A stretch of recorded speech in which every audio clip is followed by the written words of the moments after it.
ஆரம்பிக்கலாம் அப்படியே.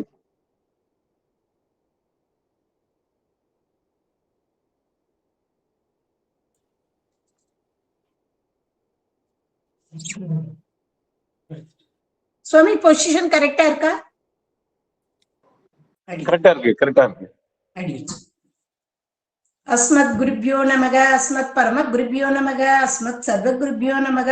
ஆழ்வார் எம்பெருமானார் ஜீயர் திருவடிகளே சரணம். ஆச்சாரியன் திருவடிகளே சரணம். ஸ்ரீமதே ராமானுஜாய நமக. ஸ்ரீமத் வரவரமுனையே நமக. கலையாமி கலித்வம்சம் கவிம் லோக திவாகரம் யஷ்ய கோபி பிரகாசராபிராவித்யம் நிகதம் தமக. திருமலை ஆழ்வார் திருவடிகளே சரணம். அடியேன் தனலட்சுமி ராமானுஜதாசை தாராபுரம். அடியனுக்கு இந்த நல்லதொரு வாய்ப்பினை நல்கிய நெல்லை சஹஸ்ரநாம மண்டலி குழுவினருக்கும் மற்றும் இவன் எழுந்தருளியுள்ள அடியார் பெருமக்களுக்கும் அடியேன் அன்பு கலந்த நமஸ்காரத்தை தெரிவித்துக் கொள்கிறேன். எனக்கு அளிக்கப்பட்ட தலைப்பு திவ்ய தேச எம்பெருமான்களும் திருமங்கை ஆழ்வாரும் என்பதாகும். திவ்ய தேச எம்பெருமான்கள் என்றால் யாவர் பார்ப்போமா? நமது மதம் வைணவ மதம். வைணவ மதம் ஸ்ரீமன் நாராயணனை முழுமுதற் கடவுளாக ஆராதிக்கிறது. அந்த நாராயணன் 5 நிலைகளிலே எழுந்தருளியுள்ளார். பரம், வியூகம், விபவம், அந்தர்யாமி, அச்சை என்பவையாகும். இந்த 5 நிலைகளிலே 5 இடங்களில் எழுந்தருளியிருக்கின்றார். அதாவது குறிஞ்சி, முல்லை, மருதம், நெய்தல், பாலை ஆகிய 5 இடங்களிலே பாரத தேசம் எங்கும் பரவி அவன் எழுந்தருளி இருக்கின்றான். ஆனாலும் தீர்த்தம், மூர்த்தி, தலம் ஆகியவற்றின் சிறப்போடும் ஆழ்வார்களால் மங்களாசாசனம் செய்யப்பட்ட தலங்களே திவ்ய தேசங்கள் எனப்படுகின்றன. அந்த திவ்ய தேசங்களில் உரையும் எம்பெருமான்களே திவ்ய தேச எம்பெருமான்கள் எனப்படுவர். இவை 108 என்று பெரியோர் பணிப்பர். அவற்றுள் 86 திவ்ய தேசங்களை நமது திருமங்கையாழ்வார் ஓடி ஓடி தேடி தேடி பாடி பரவியுள்ளார். பறக்க பாடியுள்ளார். நம்மாழ்வாருடைய பிரபந்தங்கள் அதிகமாக இருந்தாலும், பாசுரங்கள் அதிகமாக இருந்தாலும், நம்முடைய திருமங்கையாழ்வார் 5 திவ்ய தேசங்களையும் தேடி தேடி சென்று பாடி பரவியுள்ளார். திருமங்கையாழ்வார் யார் என அறிவோமா? சோழ வளநாட்டிலே திருக்குறையூர் என்னும் ஒரு ஊர் உண்டு. அந்த ஊரில் எம்பெருமானுடைய சாரங்கவில்லின் அம்சமாக நீலன் என்பார் அவதரித்தார். இவர் சோழ படையின் தளபதியாக பணியேற்று பரகாலன் என்னும் பட்டத்துடன் பணிபுரிந்து வந்தார். சோழ மன்னன் மகிழ்ந்து இவரை திருவாலை திருநகரை உள்ளடக்கிய திருமங்கை நாட்டிற்கு மன்னனாக்கினார். திருமங்கை மன்னன் ஒரு நாள் வெள்ளக்குளம் என்னும் ஊரின் அருகே வந்து கொண்டிருந்த பொழுது குமுதவல்லி என்னும் நங்கையை சந்திக்கின்றான். கண்டவுடன் காதல் கொள்கின்றார். கடிமணம் புரிய விளைகின்றார். தன்னுடைய விருப்பத்தை குமுதவல்லியிடம் தெரிவிக்கின்றார். ஆனால் குமுதவல்லியோ 2 நிபந்தனைகளை விதிக்கின்றார். ஒன்று, தான் தூய வைஷ்ணவரையே திருமணம் புரிந்து கொள்ள விரும்புவதாகவும், அதனால் தாங்கள் திருவெளிச்சியை பெற்று, அதாவது பஞ்சசம்ஸ்காரம் செய்து கொண்டு தூய வைணவராக வர வேண்டும் என்பது ஒரு நிபந்தனை. மற்றொரு நிபந்தனை என்னவென்றால், திருமணமான நாள் முதல் ஓராண்டு காலத்திற்கு 1008 வைணவர்களுக்கு தரியாராதனம் செய்ய வேண்டும் என்பது. 2ஐயும் ஏற்றுக்கொள்கிறார் நமது திருமங்கை மன்னர். நேராக திருநறையூர் ஸ்ரீனிவாச பெருமாளிடம் செல்கிறார். எம்பெருமானே, எனக்கு திருவெளிச்சினை பொறித்து விடு என்று பிரார்த்திக்கின்றார். எம்பெருமானும் இவருடைய பிரார்த்தனையை ஏற்று இவருக்கு பஞ்சசம்ஸ்காரம் செய்விக்கிறார். நீங்கள் இன்று கூட திருநறையூர் சென்றால் எல்லா எம்பெருமான்களும் சங்கு சக்கரங்களை காதருகில் தான் வைத்திருப்பார்கள். ஆனால் திருநறையூர் எம்பெருமான் முகத்துக்கு முன்னால் வைத்திருப்பார். ஏன் தெரியுமா? அவன் தான் ஆழ்வாருக்கு பஞ்சசம்ஸ்காரம் செய்வதற்காக எடுத்த கை. அப்படியே இருக்கிறது. இப்பொழுது குமுதவல்லியை மனம் புரிந்து கொண்டார் திருமங்கை ஆழ்வார். குமுதவல்லியின் விருப்பப்படி நாள்தோறும் மங்கை படம் என்னும் இடத்தில் 1008 வைணவர்களுக்கு அமுது செய்வித்தார். நாளாக பொருள் பற்றாக்குறை ஏற்படவே என்ன செய்வார் ஆழ்வார்? திருடுதல், வழிப்பறி, கொள்ளை ஆகிய தொழில்களில் ஈடுபடலானார். இவரை திருத்தி பணிகொள்ள நினைத்தார் எம்பெருமான். ஆனால் இவர் சொன்னால் திருந்துகிறவரில்லை, தன் அழகால் தான் இவரை திருத்த வேண்டும் என்று நினைத்து அந்த திருவாளி நாட்டு திவ்ய தேச எம்பெருமான் வயலாளி மணவாளனும் தன்னுடைய பிராட்டி பூர்ணவள்ளியுடன் திருமணங்கொள்ளை என்னும் இடத்தில் ஆழ்வாரை எதிர்கொண்டனர். ஆழ்வார் இவர்களை பார்த்தா, அப்பா இவ்வளவு ஆபரணங்கள் இவற்றை அபகரித்தால் ஒரு வருடம் இல்லை 2 வருடத்திற்கே ததி ஆராதனம் செய்யலாமே என்று இவர்களிடமிருந்து ஆபரணங்களை எல்லாம் அபகரித்து ஒரு மூட்டையாக்க கட்டி மூட்டையை தூக்க முயன்றார். மூட்டையை தூக்க முடியவில்லை. உடனே என்ன மந்திரம் செய்தாய் என்று தன்னுடைய வாளால் மிரட்டினார். வயலாளி மணவாளனும் இவரை அருகழைத்து இவர் காதில் செவிக்கினியதாய் மோட்சத்தை தரக்கூடியதான அந்த குழந்தரும் செல்வமாகிய அந்த அஷ்டாட்சி என்னும் 8 எழுத்து மந்திரத்தை ஓம் நமோ நாராயணாய என்று காதருகில் ஓதினார். மந்திர பிரசாதம் கிடைக்கப்பட்டவுடன் ஆழ்வாருக்கு ஒரு புத்துணர்வு ஏற்பட்டது. ஆனால் வயலாளி மணவாளன் தன்னுடைய பிராட்டியுடன் கருட வாகனத்தில் சங்கு சக்கரங்களுடன் காட்சி தந்தார். அந்த பேரின்ப திவ்ய மங்கள ஸ்வரூபத்தை கண்டதாலும் அவருடைய எம்பெருமானுடைய திருவாக்கிலிருந்து மந்திர பிரசாதம் பெற்றதாலும் எம்பெருமானுடைய திருவடியில் இருந்த அந்த மெட்டியை கழற்ற முயன்ற திருவடி சம்பந்தத்தாலும் இப்பொழுது திருமங்கை மன்னர் ஆழ்வாராக மிளிர்ந்தார். அவர் மனதில் இருந்த அஞ்ஞானமெல்லாம் மறைந்துவிட்டது. அவர் மயகர மதிநலம் அருளப் பெற்றார். தான் பெற்ற பேரின்ப பெருநிலையின் போக்கு வீடாக அவர் வாயிலிருந்து பிரவித்து வந்தன தீர்த்தமிழ் பாசுரங்கள். ஆழ்வார் அருளிய பிரபந்தங்கள் 6. அவற்றுள் முதல் பிரபந்தம் பெரிய திருமொழி. அதில் முதல் 10 பாடல்களிலே தான் பெற்ற அந்த திருமந்திரத்தின் பெருமையை 10 பாடல்களிலே விவரிக்கின்றார். எப்பொழுதெல்லாம் ஓம் நமோ நாராயணா சொல்ல வேண்டும் தெரியுமா? துஞ்சும் போது அழைமீன், துயர்வரி நினைமீன், துயர்வின் சொல்லிடும் நன்றான், நெஞ்சுதான் நம் வாழ்க்கைக்கு நாராயணா என்னும் நாமம் என்று பாடி பரவுகின்றார் ஆழ்வார். அடுத்து அந்த மந்திரத்துக்கு உள்ளீடான அந்த எம்பெருமான் எழுந்தருளியுள்ள இடங்கள் தோறும் சென்று அவனை மங்களாசாசனம் செய்ய வேண்டும் என்று விழைந்தார் ஆழ்வார். எங்கு செல்லலாம்? அவர் பாரத தேசத்தின் வட எல்லையான இமயமலையில் இருந்து ஒவ்வொரு தலமாக நாம் மங்களாசாசனம் செய்து வருவோம் என்று இமயமலைக்கு புறப்படுகின்றார். மலை உச்சிக்கே ஏறிவிட்டார். அங்கு மலை உச்சியிலே மானசரோவர் ஏரிக்கு அருகிலே ஆழ்வார் திருப்பிருதி என்னும் இடத்தை கண்டார். அந்த பரம புருஷன் பரிமளவள்ளியுடன் எழுந்தருளியுள்ள இடம் இது. படங்கள் 1000 உடைய நல்ல அரவினை பள்ளிகொள் பரமா என்றும் பரமநாதியம் பணிமிழில் வண்ணன் என்றும் போற்றுகின்றார் ஆழ்வார். வாலிமாவலத்து ஒருவனது உடல் கெட வரிசையை வளைவித்து அன்று ஏலம் நாறு தன் தடம் பொழில் தடம் சூழ் இமயத்து ஆளிமாமையில் அதிர்த்தர அகடுற முகடேறி பீடி மாமையில் நடம் செய்யும் பிரிதி சென்றடை நெஞ்சை என 10 பாசரங்களால் பரவுகின்றார் ஆழ்வார். அடுத்து ஆழ்வார் திருவதரி, அதாவது இப்பொழுது பத்ரிநாதன் சொல்றோம் இல்லையா, அந்த திருவதரிக்கு எழுந்தருள்கின்றார். திருவதரியை வந்தவுடன் அங்கு நரநாராயண மலைகளை பார்க்கின்றார். அதாவது எம்பெருமான் ஸ்ரீவன் நாராயணன் இந்த நாட்டாரை திருத்துவதற்காக தானே ஆச்சாரியனாக நரனாகவும் தானே ஆச்சாரியனாக நாராயணனாகவும் தானே சிஷ்யனாக நரனாகவும் எழுந்தருளி நாராயணன் நரனுக்கு இதே 8 எழுத்து மந்திரத்தை உபதேசித்த இடம். அந்த மலையை பார்த்தவுடன் ஆழ்வார் முதுகு பற்றி கைத்தளத்தால் முன்பொரு கோள் ஊன்றி விதிர்விதிர்த்து கண் சுழன்று மேற்களை கொண்டு இருமி இது என் அப்பர் மூத்தாறு என்று இளையவர் ஏசாமம் மதுவும் வண்டு பெண்கள் பாடும் வதறி வணங்குதுமே என்று முற்ற முத்துக்கோள் துணையா என்னும் பதிகத்திலே 10 பாசனங்களில் அந்த மலையை பாடினார். அடுத்தது எம்பெருமானுடைய சன்னிதானத்துக்கு செல்ல வேண்டும். இடையே அழகநந்த ஆறு அகல பாதாளத்தில் ஓடிக்கொண்டிருக்கிறது. ஒரு பாலத்தின் வழியாக ஆற்றை கடந்தார். ஆகா, என்னே எம்பெருமானின் கருணை! பாரத தேசம் எங்கிருந்தும் உலகெங்கிருந்தும் குளிரால் நடுக்கிக் கொண்டு வரும் தன்னுடைய அடியவர்களுக்காக அங்கே அந்த தீர்த்தம் தப்தகுண்டம் வெந்நீர் ஊற்றுக்களை படித்திருக்கிறான் எம்பெருமான். ஆழ்வாரும் அந்த வெந்நீர் ஊற்றுகளிலே தீர்த்தமாடி பின்பு பகவானை பார்க்கின்றார். சங்கு சக்கரங்களோடும் ஜடாமுடியோடும் யோக நிலையில் தவம் செய்யக்கூடிய நிலையில் இருக்கின்றான் எம்பெருமான். உன்னை பார்த்தவுடன் ஆழ்வார்க்கு கண்களில் கண்ணீர் பெருகுகிறது, மனம் புல்லரிக்கின்றது. உடனே ஏன மூணாகி இருநிலமிடந்து அன்று இணையடி இமையவர் வணங்க தானவனாகம் தரணியில் புரள தடஞ்சலி குனித்த என் தலைவன் வானவர் தேனமர் சோலை கற்பகம் பைந்த தெய்வனன் அருமலர் கொணர்ந்து வானவர் வணங்கும் வதரி ஆச்சிராமத்துள்ளானே என்று பாடி பரவுகின்றார். இவ்வாறு அந்த எம்பெருமானை மகளா சாசனம் செய்த ஆழ்வார் அடுத்து சாலக்கிராமத்துக்கு வருகிறார். சாலக்கிராமம் இமயமலையின் உச்சியில் தான் இருக்கிறது. நேபாள நாட்டின், இப்பொழுது நேபாள நாட்டின் சேர்ந்தது. அது அன்று இந்தியாவுக்கு சேர்ந்தது.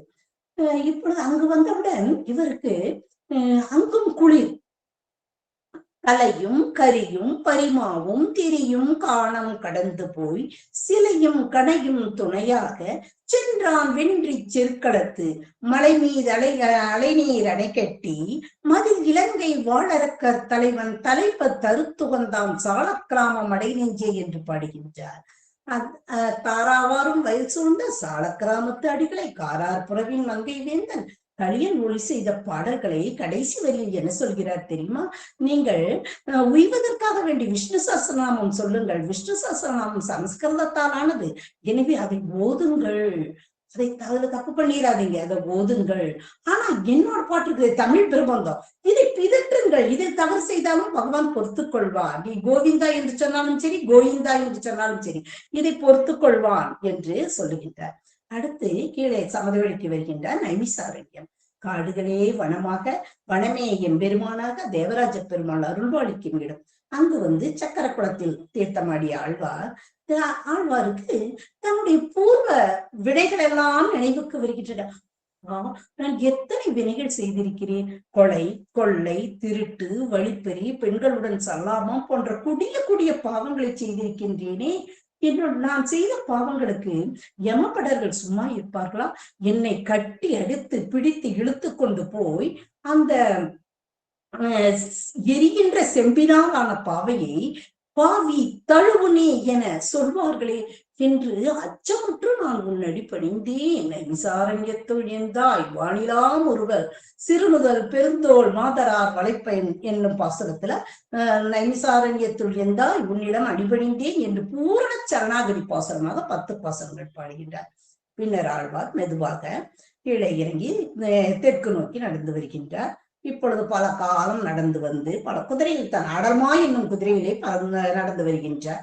அந்த குதிரையிலே இப்பொழுது சிங்கவேல் குன்றத்தை அடைந்து விட்டார். சிங்கவேல் குன்றம் இப்பொழுது அகோபிலம் என்று அழைக்கப்படுகிறது. அந்த சிங்கவேல் குன்றத்திற்கு யாருமே செல்ல முடியாதாம். மனிதர்கள், விலங்குகள் ஏராளமாக இருக்கும், காடுகளாக இருக்கும். தெய்வமல்லால் செல்லவன்னா சிங்கவேல் குன்றமே என்று போற்றுகின்றார் ஆழ்வார். அப்படிப்பட்ட அந்த சிங்கவேல் குன்றம் இறங்கிய வதம் நடந்த இடம் அல்லவா? அங்கு எம்பெருமானை அங்கன்மா ஞாலத்து அங்கன்மா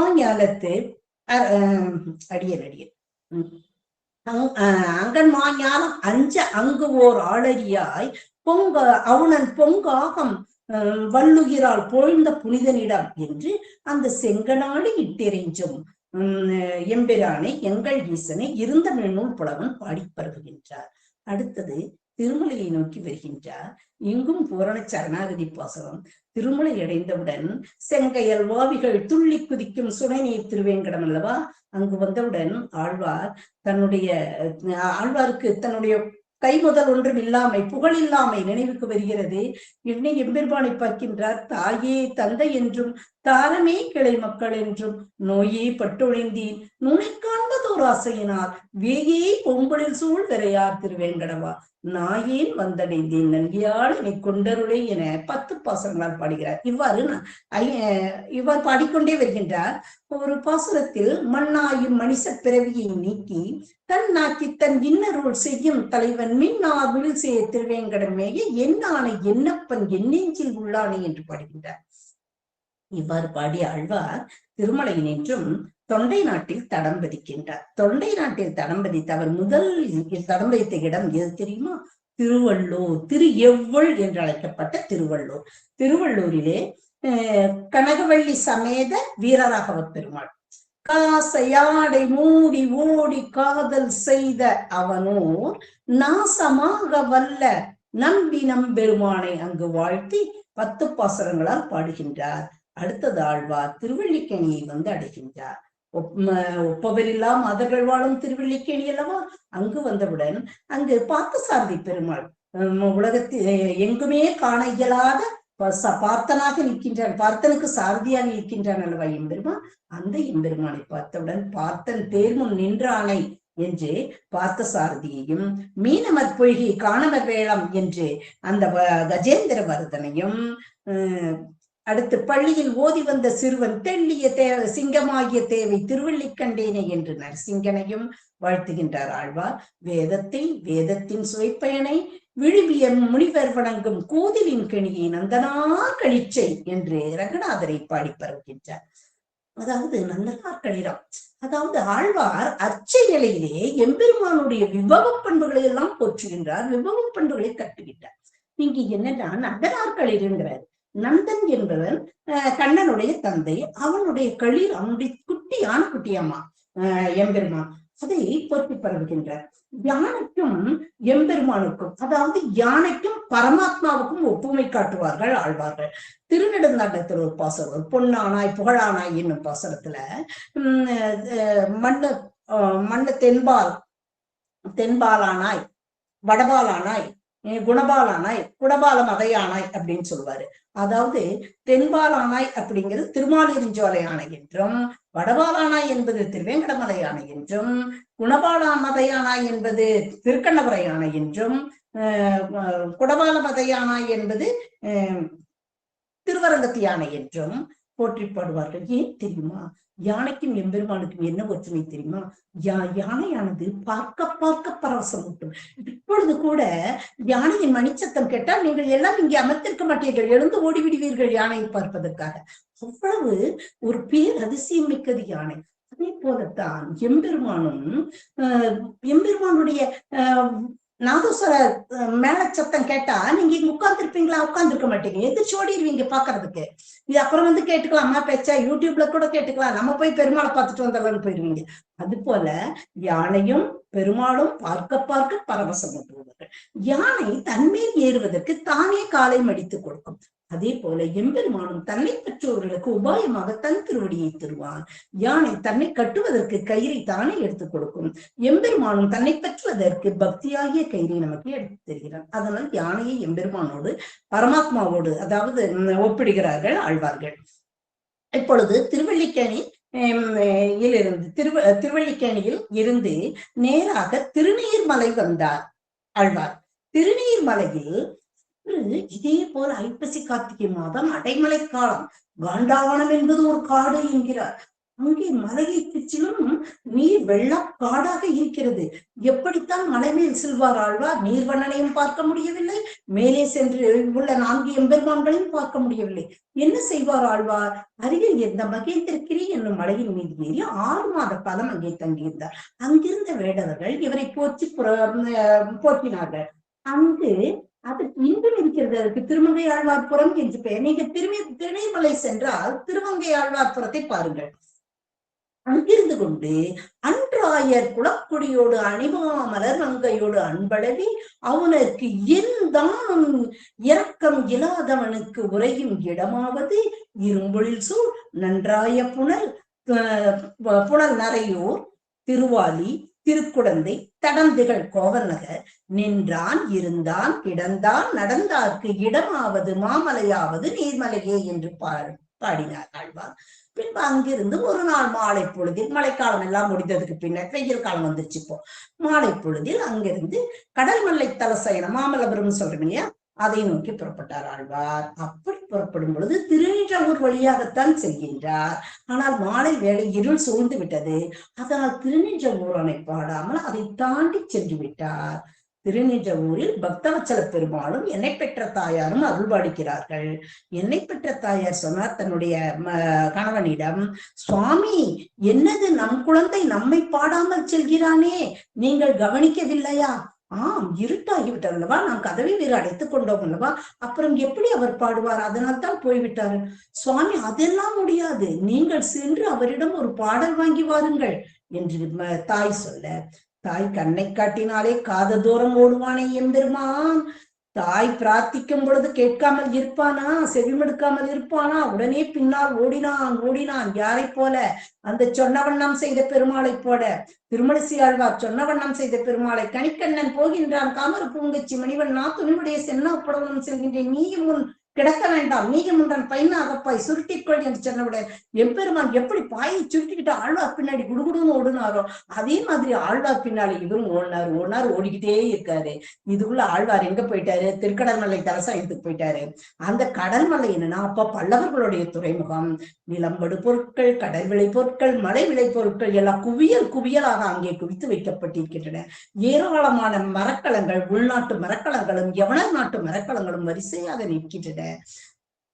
இங்கே ஆழ்வார் அங்கு மக்கள் வாங்குவோரும் விற்போரும் தாரவாரமாக இருக்கிறது. அந்த தாரவாரத்துக்கு நடுவில் புந்து போறார் ஆழ்வார். போய் தலசயனத்து எம்பெருமானை பார்த்தார். பாராயது உண்டு இந்த பவளத்தூணை என்று பாடலை தொடங்குகின்றார். அப்பொழுது தூணின் மறைவிலிருந்து கோவிலின் கருவறைக்குள்ளிருந்து இன்னொரு உருவம் எட்டி பார்க்கிறது. ஆனந்த சுவாமி, இன்னொரு மூர்த்தி என்று கேட்க, நான் பக்தவச்சலன் திருநின்ற ஊரா என்கிறார். அப்பா சுவாமி, திருநின்ற ஊரிலிருந்து இவ்வளவு தொலைவி வந்தீரா? என்னிடம் ஒரு வார்த்தை சொல்லியிருந்தால் நானே வந்திருப்பேனே சுவாமி. என்னை தேடி இவ்வளவு தூரம், இந்த எளியவனை தேடி இவ்வளவு தூரம் வந்தீங்களா? என்ன சுவாமி உங்களுடைய சௌலபியம் என்று போற்றுகின்றார். அதற்கு பக்தவச்சலன் சொல்லுவான், என்ன ஆழ்வீர் செய்வது? உன்னை பெற்ற தாயார் நம் குழந்தை போகிறான், அவளிடம் சென்று ஒரு பாடல் வாங்கி வா என்று என்னை பணித்தாள். தாயார் சொன்னால் நான் கேட்காமல் இருக்க முடியுமா? எனக்கு ஒரு பாடல் தா என்று கேட்க, பூண்டவத்தம் பிறக்கடைந்து தொண்டுபட்டு என்னும் பாசுரத்தை நித்தில தொத்துனா தக்க கட்டி அந்த நின்ற ஊ நித்தில தொத்துக்காக அருளுகின்றார் ஆழ்வார். நின்ற ஊ நித்தில தொத்தாகிய பக்தவச்சலனும் திரும்பி வந்து விடுகின்றான். அடுத்த ஆழ்வார் 3வது பாசுரத்தில் உடம்புருவில் மூன்றொன்றாக மூர்த்தி வேறாக என்னும் பாசுரம், 3வது பாசுரம். அதுல வரைமீ காணி கன்று மேய்க்க வல்லானை வரைமீ காணி தடம்பருகு கரிமுகிலை அப்படிங்கிறாரு. இதுல ஒரு ஆச்சாரியர்களோட உரைநயம் பார்க்கணும். ஆழ்வார்கள் பாசுரத்தை சும்மா நம்ம படிச்சோம்னா நமக்கு எதுவுமே புரியாது. ஆழ்வார்களுடைய உரை நம்முடைய ஆச்சாரியர்கள் வழி கற்றால்தான் நமக்கு அதோடைய அருமையே புரியும். இங்க ஆச்சாரியர்கள் சொல்றாங்க, அந்த கண்ணன் விபவ அவதார பண்பு, இங்க கண்ணனுடைய அவதாரத்தை அந்த அர்ச்சனையை பார்க்கிறார். கண்ணன் பசுக்களெல்லாம் ஓட்டிட்டு மலை மேல போறான். அங்க அதாவது கண்ணனுக்கு முதல்ல கண்ணனுக்கு ஆயர்களை ரொம்ப பிடிக்கும். இடையர்களுக்கு அடுத்தபடியா, இடையர்களை விட அதிகமா யார பிடிக்கும்னா அந்த இடக்கை வழக்கை அறியாத ஆயர்களை பிடிக்கும். ஆயர்களுக்கு அடுத்தபடியாக அந்த ஆயர் பெண்களை பிடிக்கும். கோபியர்களோட கூச்சி விளையாடுறாரு இல்லையா, கோபியர்களுக்கு அடுத்தபடியா யாரு பிடிக்கும்? அங்க இருக்கிற ஆணியர்களை பிடிக்கும். ஆணியர்களுக்கு அடுத்தபடியாக அதை விட அதிகமா இதற்கு எதை பிடிக்கும்? அந்த ஆணியர்களோட கன்று குட்டிகள் இருக்குது அல்லவா, அதை ரொம்ப பிடிக்கும். அந்த கன்றுக்குட்டிகள் மலை மேல தண்ணி தேங்கி இருக்கிற இடம் ஒரு குளம் போல, அங்கு சுத்திலும் நின்று கொண்டு அந்த தண்ணீரையே பார்த்து கொண்டிருக்கின்றன. கன்றுக்குட்டிகளுக்கு தாகம் அடிக்கிறது. ஆனால் குளத்தில் இறங்குவதற்கு பயம், அச்சம். ஏனென்றால் குளத்தில் ஏதாவது மிருகங்கள் இருக்குமோ, ஆழமாக இருக்குமோ என்று கண்ணன் பார்க்கிறான். மடமடவனுக்கு வந்து இறங்குகின்றான். அந்த குளத்தில் இறங்குகின்றான். தன் கைகள் இரண்டையும் பின்னால் கட்டிக்கொண்டு அந்த நீரை பருகுவது போல பருகுகின்றான். இதை பார்த்தவுடன் கன்றுக்குட்டிகளும் அச்சமின்றி நீரை பருகியதா. இதற்கு நம்முடைய ஆச்சாரியர்கள் என்ன சொல்கிறார்கள் என்று பார்ப்போமா? அதாவது ஒரு பெரிய பரந்த நீர்ப்பரப்பின் மீது அந்த மேகமே கவிழ்ந்தது போல இருந்தது என்று ஆச்சாரியர்கள் நயவரை சொல்கிறார்கள். அடுத்து ஆழ்வார் அடுத்த 10 பாசுரங்களிலே பாகவத சேஷத்துவமாக அடியார்களை போற்றுகின்றார். அதாவது இதுவரை அவர் பாடி வந்தது பக்தியின் முதல் நிலை, இப்பொழுது பாடுவது பக்தியின் எல்லை நிலை. பக்தியின் எல்லை நிலை எது? பாகவத சேஷத்துவம், அடியார்களை பாடுவது. இந்த தலசயனத்து எம்பெருமானை தொழுவார் என் குலதெய்வமே என்று போற்றுகின்றார். ஏன் குலதெய்வமே போற்றினார் தெரியுமா? அது யாருடைய அவதார ஸ்தலம்? பூதத்தாழ்வாருடைய அவதார தலம். பூதத்தாழ்வார் முதலாழ்வார்களிலிருந்து இவருக்கு முன்னால் அவதரித்தவர்கள் 11 ஆழ்வார்கள். அந்த 11 ஆழ்வார்களையும் போற்றும் முகத்தான் அந்த இடத்துல பாகவத சேஷத்துவமாக 10 பாடல்கள் பாடுகின்றார். அடுத்தது திருவகிந்தபுரம் திருவிடவந்தை போகின்றார். திருவிடவந்தை அடியம்மா சபிக்க பிரார்த்தி திருவிடவந்தை போகிறார். திருவிடவந்தை நித்திய கல்யாண பெருமாள் கோயில். அவருக்கு தினந்தோறும் கல்யாணம். இப்படி ஒரு அம்சமான ஆழ்வார், அம்சமான எம்பெருமான். அங்க போனோம்னா இவருக்கு தாய்ப்பாசனம் தன்னிலைமை மாறி பெண் நிலையாக மாறி தாய்ப்பாசனமாக என் மகள் உன்னோட திருவகிந்தபுரத்தை நாடி செல்கின்றாளே, என் மகள் நான் சொல்வது எதையுமே கேட்கிறாளே, அவள் தன் பெயரையும் மறந்து விட்டாள், தன் ஊரையும் மறந்து விட்டாள், உன்னையே நினைத்து கொண்டு செல்கின்றாள், உன்னை நினைத்தே உருகுகின்றாளே, என்ன செய்வேன் என்று பாடிக்கொண்டே செல்கிறார். இதனை நம்முடைய ஆச்சாரியர்கள் ஒரு அற்புதமான இதற்கு ஒரு இது சொல்றாங்க, எடுத்துக்காட்டு சொல்றாங்க. என்ன தெரியுமா? ஆயப்பாடியில ஒருத்தி இருந்தாளாமா, கைக்காரி இடைச்சி. அவளுடைய மகள் இப்படி கண்ணன் மேலேயே பித்து பிடித்தவளா இருந்தாளாமா. இவளுக்கு எப்படியாவது மனசு மாத்தணுமே அப்படின்னு சொல்லிட்டு அவகிட்ட ஒரு தயிர் குண்டாவை கொடுத்து இதை வித்துட்டு வாமான்னு சொன்னாலாமா. அந்த பொண்ணும் அந்த தயிர் குண்டாவை எடுத்து தலையில வச்சுட்டாலாமா. வச்சுட்டு விற்க போனாலாமா. எப்படி வித்தா தெரியுமா? தயிர் வாங்கலையோ மோர் வாங்கலையோ தானே விற்கணும். ஆனா அந்த பொண்ணு அப்படி விற்கல.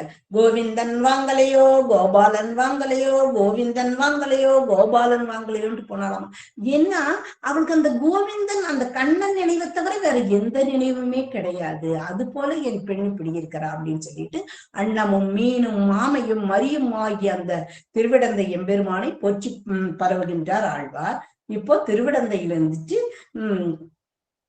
ஆழ்வார் திருவிடந்தையில இருந்துட்டு பல்லவ நாட்டுக்குள்ள தடம் பிடிக்கிறார். பல்லவ நாட்டு காஞ்சிபுரத்துல. அங்க அவர் வந்தோடனே இவங்க நம்மளை பாடாம போயிடுவாரோ, இவரு வரதராஜனை பாடல நம்மளை பாடாம போயிடுவாரோ அப்படின்ட்டு அட்டபெயரத்தான் இவர் எதிரில வந்துட்டானாமா. 2 சங்கு சக்கரங்களோடும் தாமரை கண்களோடும் கருமுகில் தாமரை காடு பூத்ததென ஆஜானு பாகுவாக வந்து நிற்கிறாராமா. அவர் பார்த்த உடனே ஆழ்வார் அப்படியே திரிபுரம் 3 எரித்தாலும் மலர் விசை அயனும் வியப்ப அப்படிங்கிற பதிகத்துல ஒவ்வொரு இதுலயும் கடைசி வரியில அரியுருவம் போன்றிருக்கும் இவர் யார்கள், அந்தனர் போன்றிருக்கும் இவர் யார்கள், அற்புதம் போன்றிருக்கும் இவர் யார்கள், அழகியான் போன்றிருக்கும் இவர் யார்கள் என அங்க தோழி கிட்ட தலைவி விளவுவது போல பாசனம். ஆனா இங்க தோழி பதில் சொல்ல, தலைவனே பதில் சொல்கிறான். அட்டபயகரத்தேன் அப்படின்னாராமா. அதாவது நம்ம சொல்றோம், ஏன்னா சேலத்துக்காரன் மதுரக்காரன் அப்படின்னு சொல்லிக்கிறோம், அது மாதிரி அட்டபயகரத்தேன் அப்படின்னாராமா. அவரை 10 பாசனங்களால் பராவி விட்டு அடுத்த ஆழ்வார் இது இந்த அட்டபயகரம் தொண்டைமான் வணங்கும் வைரமுடி வைரமேகன் வணங்கக்கூடிய நகரம் அட்டபயகரத்தை ஆதிதன்னை அப்படிங்கிறாரு. அடுத்தது இந்த வைரமேகன் வணங்கி அட்டபயகரத்தை ஆதி பரவிட்டார். அடுத்தது பரமேஸ்வர பல்லவன் பணிந்த பரமேஸ்வர விண்ணகத்தை நோக்கி வருகின்றார். அந்த பரமேஸ்வர விண்ணகத்தை 10 பாசுரங்களால் பாடுகின்றார். இந்த திருநெடுந்தாண்டகத்துல நீரகத்தாய் நெடுவரையின் உச்சி மேலாய் என்னும் பாசுரத்துல அங்க இருக்கிற மற்ற திவ்ய தேசங்களை எல்லாம் பாடி பரவுகின்றார். அடுத்து ஆழ்வார் நேராக நடுநாட்டு திருப்பதிக்கு வர. நடுநாட்டு திருப்பதியில் எது? திருக்கோவலூர் ஆயன் மாயன் அருள்வாள் பூங்கோவல் நாச்சியாரும் திருவிக்கிரம சுவாமியும் அருள்வாளிக்கும் நடுநாட்டு திருப்பதியான திருக்கோவலூர். இது யாருடைய அரசாட்சியின் கீழ் வருகிறது? மலைமான் திருமுடிக்காரி அரசாண்ட இடம் திருக்கோவலூர். அங்கு தென்பெண்ணை ஆறு பாய்ந்து கழுழி பெண்ணை அப்படிங்கிறார் ஆழ்வார். அந்த தென்பெண்ணை ஆறு மலையிலிருந்து முத்தும் மணியும் வைரத்தையும் அடித்து கொண்டு வந்து வயல்களில் சேர்க்கிறதாம். அந்த கழுழி பெண்ணை அப்படிங்கிறாரு. அந்த ஆற்றங்கரையில இவருக்கு பழைய நினைவு ஒன்று வருகிறது. என்ன தெரியுமா? முதலாழ்வார்கள் 3 அங்குதானே சந்தித்தார்கள். நிர்கண்ட முனிவரின் இடைக்கிடையில் பொய்கை ஆழ்வார், பூதத்தாழ்வார், பேயாழ்வார் 3 அங்குதானே சந்தித்துக் கொண்டார்கள். அடைமழை காலத்தில் அவர்களின் திடீரென்று எம்பெருமான் நெருக்கிடவே என்ன செய்வது என்று தெரியாமல் பொய்கை ஆழ்வார் வையம் தகழியா என்னும் பாடல் தீபத்தை ஏற்றி புறையிருளை போக்க, பூதத்தாழ்வார் அன்பே தகழியா என்னும் பாடலை தீபத்தை ஏற்றி அகையிருளை போக்க, பேயாழ்வார் முன் காட்சி அளித்த எம்பெருமானை திருக்கண்டேன் பொன்மேனி கண்டேன் என்று பாடி பரவினார்கள் அல்லவா. 4000 விளைந்த மண்ணல்லவா அது, அருளிச்செயல் அவதரித்த இடமல்லவா. அந்த எம்பெருமானை வாரணங்குள் இடர்கடிந்த மாலை வாழ்த்தி வணங்குகிறார் திருமங்கை ஆழ்வார். திருக்கோவலூர் ஆச்சு. அடுத்து 2வது நடுநாட்டுல 2 திருப்பதி. 2வது திருப்பதி திருவைந்தபுரம் சொல்ல போறாரு. திருவைந்தபுரத்துக்கு போய் அங்க இருக்கிற எம்பெருமான், அது திருவைந்தபுரம்னா ஆதிசேஷனால் அமைக்கப்பட்ட அந்த தலம் திருவைந்தபுரம். அங்கு கருட நதி பாய்கிறது. கருடாழ்வாரால் ஏற்படுத்தப்பட்ட நதி கருட நதி பாய்கிறது. அங்கு திருவைந்தபுரம் தேவநாதர் ஹேமாம்புஜ நாயகி அவர்களை வாழ்த்தி வணங்கிவிட்டு அடுத்தது திருச்சித்திரக்கூடம். அதாவது சிதம்பரம் கோவிலுக்குள்ளே இருக்கக்கூடிய திருச்சித்திரக்கூடத்தை வந்தடைகின்றார். திருச்சித்திரக்கூடத்தை வந்தடைந்தவுடன் இவருக்கு ஏன் இந்த மக்கள் கர்ம யோகம், ஞான யோகம், பக்தி யோகம் என்று வாட உயிர்காவலிட்டு உண்ணா நோன்பிருந்து மேனியரை வருத்தி கொண்டு தங்களுடைய மேனியை வருத்தி கொண்டு தவம் செய்து காயோடு நீடு கனியுண்டு ஏன் இப்படி துன்பப்படுகின்றீர்கள்? ஒரே ஒரு முறை திருச்சித்திரக்கூடம் வாருங்கள், சயன கோலத்தில் இருக்கும் கோவிந்தராஜ பெருமாளை சேவியுங்கள், உங்கள் துன்பமெல்லாம் பறந்து போகும், உங்களுக்கு வேண்டிய நன்மைகள் எல்லாம் விளையும் என்று 10 பாசுரங்களால் திருச்சித்திரக்கூடத்தை பாடி பரவுகின்றார். அங்கிருந்து தன்னுடைய திருமங்கை நாட்டின் எல்லையான சீர்காழிக்குள் வருகின்றார் ஆழ்வார். சீர்காழிக்குள் ஆழ்வார் வந்த உடனே நடந்தது என்ன தெரியுமா? இங்கு இவருடைய அடியவர்களும் இவருடைய மக்களும் ஆழ்வாரை பார்த்தார்கள். ஆகா, ஆழ்வாரை பார்த்து எத்தனை காலமாகிவிட்டது, வடபுல யாத்திரை சென்ற ஆழ்வார் இப்பொழுதுதானே வந்திருக்கின்றார். அடியவர்களுக்கும் மக்களுக்கும் மகிழ்ச்சி பெருக்கு. இவரை சூழ்ந்து கொள்கின்றார்கள்.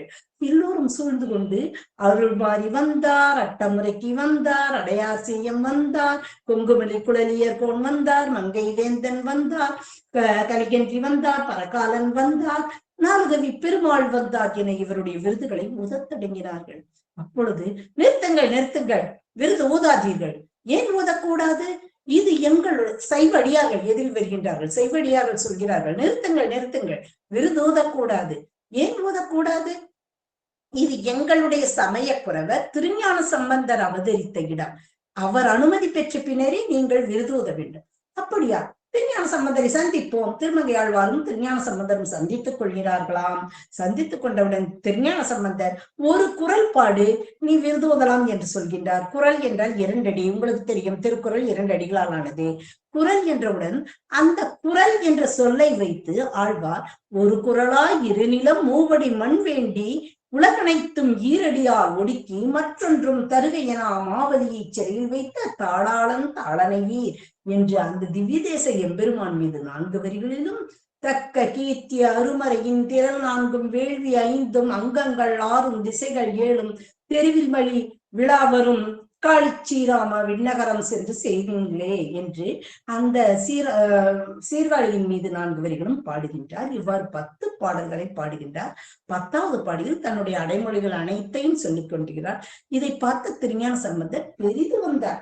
மிக்க மகிழ்ச்சி அவருக்கு. உடனே தன்னிடம் இருந்த ஒரு வேலை தந்து, இந்த வேலை பரிசாக வைத்துக்கொள், இதை நீ வைத்துக் கொண்டே இருக்க வேண்டும் என்று பணிக்கின்றார். வேலை மட்டும் தரவில்லையும் சம்பந்தர் திருஞான சம்பந்தர் சம்பந்த நாயகியாக மாறி நம்முடைய திருமங்கை ஆழ்வார் மீது 4 வரிகளும் திருவாளினை நாட்டின் மீது 4 வரிகளுமாக 8 வரிகளுடைய ஒரு பாசுரம் தந்தார்.